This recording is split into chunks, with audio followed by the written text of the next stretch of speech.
पाठ 19 मुहावरे एवं लोकोक्तियाँ इडियम्स एंड प्रोवर्ब्स। मुहावरे इडियम्स। राणा प्रताप ने हल्दी घाटी के युद्ध में मुगल सेना के दांत खट्टे कर दिए। उस काठ के उल्लू से क्या पूछते हो, कोई भी बात उसकी समझ में आने वाली नहीं है। यहाँ पहले वाक्य में दांत खट्टे कर दिए का अर्थ यह नहीं है कि कोई खट्टी चीज खिलाकर दांत खट्टे कर दिए, बल्कि इस वाक्यांश का प्रयोग बुरी तरह हरा देने के लिए किया गया है।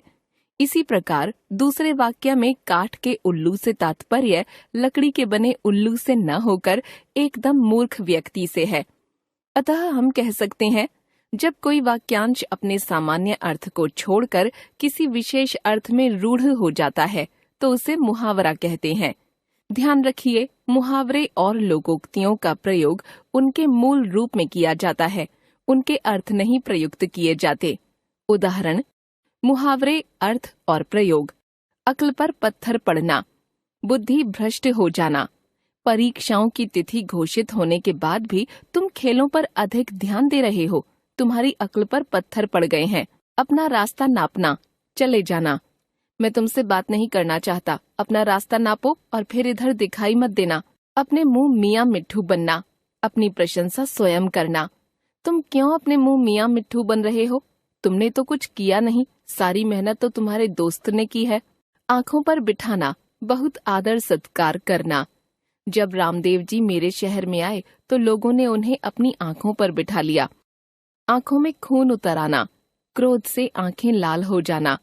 झूठ बोलना बुरी बात है। अनेक बार यह बात समझाने के बाद भी पुत्र के झूठ बोलने पर पिता की आंखों में खून उतर आया। आटे दाल का भाव मालूम होना, परिस्थिति की कटुता का ज्ञान होना। गुस्से में रमन घर छोड़कर चला तो आया, लेकिन अब उसे आटे दाल का भाव मालूम हुआ है कि बिना पैसे की जिंदगी कितनी मुश्किल है। आपे से बाहर होना, संयम खो देना। तुम छोटी छोटी बातों पर आपे से बाहर क्यों हो जाती हो? थोड़ा तो अपने ऊपर नियंत्रण रखा करो। ईंट का जवाब पत्थर से देना, दुष्ट के साथ दुष्टता का व्यवहार करना। यदि चीन ने हमारे देश पर हमला किया तो हम ईंट का जवाब पत्थर से देंगे। एक तीर से दो शिकार करना, एक युक्ति से दो काम करना। घर में पुस्तकालय बना, मदन तुमने एक तीर से दो शिकार कर दिए। ज्ञान से भरी पुस्तकें पढ़कर तुम्हारे बच्चे ज्ञानवान बनेंगे, साथ ही वीडियो खेलों से भी दूर रहेंगे। एक ही लाठी से हाँकना, सबके साथ समान व्यवहार करना। कक्षा में सभी बच्चे एक जैसे नहीं हैं, सभी को एक लाठी से नहीं हाँका जा सकता। किताबी कीड़ा होना, हर समय पढ़ते रहना या केवल पुस्तकीय ज्ञान रखने वाला। रोशन तो किताबी कीड़ा है, वह हम लोगों के साथ फिल्म देखने नहीं चलेगा। कीचड़ उछालना, निरादर या कलंकित करना। दूसरों पर कीचड़ मत उछालो, अपनी ओर देखो, तुम क्या क्या करते हो। खरी खोटी सुनाना, भला बुरा कहना। मेरा कोई कसूर नहीं है, जाकर बॉस से मिलो। मुझे खरी खोटी सुनाने से क्या मिलेगा? खून पसीना एक करना, कठिन परिश्रम करना। श्याम बाबू ने इतनी धन संपत्ति अपना खून पसीना एक करके इकट्ठी की थी। गागर में सागर भरना, थोड़े शब्दों में बहुत अधिक कह देना। बिहारी ने अपने दोहों में गागर में सागर भर दिया है। घुटने टेकना, हार मान लेना। द्वितीय विश्व युद्ध में सभी यूरोपीय देशों ने हिटलर के सामने घुटने टेक दिए। चेहरा फक पड़ जाना, घबरा जाना। जब चोरी पकड़ी गई तो रामनाथ का चेहरा एकदम फक पड़ गया। चोली दामन का साथ होना, घनिष्ठ संबंध होना। इन दोनों दोस्तों में चोली दामन का साथ है, इन्हें कोई अलग नहीं कर सकता। छाती पर मूंग दलना, बहुत अधिक दुख देना। अपने भाई की छाती पर कब तक मूंग दलते रहोगे? क्यों नहीं कोई नौकरी तलाशते? जहर का घूंट पीकर रह जाना, अपमान सहन करना। लुच्चे लफंगों के सामने भले लोग जहर का घूंट पीकर ही रह जाते हैं। लोकोक्तियाँ, प्रोवर्ब्स। लोकोक्ति शब्द की रचना दो शब्दों लोक तथा उक्ति के मेल से हुई है, जिसका अर्थ है लोक में प्रचलित उक्ति या कथन। हिंदी में लोकोक्ति को कहावत भी कहा जाता है। लोकोक्ति की प्रमुख विशेषताएं। लोकोक्तियां ऐसे कथन हैं जिनमें कभी परिवर्तन नहीं होता। लोकोक्ति अपने में पूर्ण होती है। लोकोक्ति में से कोई भी शब्द हटाया नहीं जा सकता। लोकोक्तियां जीवन के अनुभव पर आधारित होती हैं और किसी न किसी सत्य को उद्घाटित करती हैं। लोकोक्तियां पूर्ण वाक्य होती हैं। मुहावरे और लोकोक्ति में अंतर। ध्यान रखिए, मुहावरे वाक्यांश होते हैं जबकि लोकोक्तियां पूर्ण वाक्य होती हैं। वाक्य में प्रयुक्त होने के बाद मुहावरों में लिंग, वचन आदि के कारण परिवर्तन हो सकता है, पर लोकोक्ति में कोई परिवर्तन नहीं होता। मुहावरे तर्क पर आधारित नहीं होते, जबकि लोकोक्तियां तर्कपूर्ण कथन होती हैं। नीचे वाक्य में प्रयोग के साथ कुछ लोकोक्तियों के उदाहरण दिए जा रहे हैं। अंधा क्या चाहे, दो आंखें। बिना प्रयास के इच्छित वस्तु का मिल जाना। मेरा दोस्त हर रोज नौकरी करने बस से कनॉट प्लेस जाता है। कल मुझे नई दिल्ली स्टेशन जाना था। मैंने उससे कहा कि वह मेरे साथ कार से चलना चाहे तो चल सकता है। मैं उसे कनॉट प्लेस छोड़ दूंगा। मेरी बात सुनते ही वह बोला, भाईजान, अंधा क्या चाहे, दो आंखें। मैं आपके साथ चलता हूँ, बहुत बहुत धन्यवाद। अकेला चना भाड़ नहीं फोड़ सकता। अकेला व्यक्ति कुछ नहीं कर सकता। एक आदमी कमाए और सभी लोग बैठकर खाएं, ऐसा कब तक चलेगा? अकेला चना भाड़ नहीं फोड़ सकता। सबको मिलकर कोई न कोई काम पकड़ना चाहिए।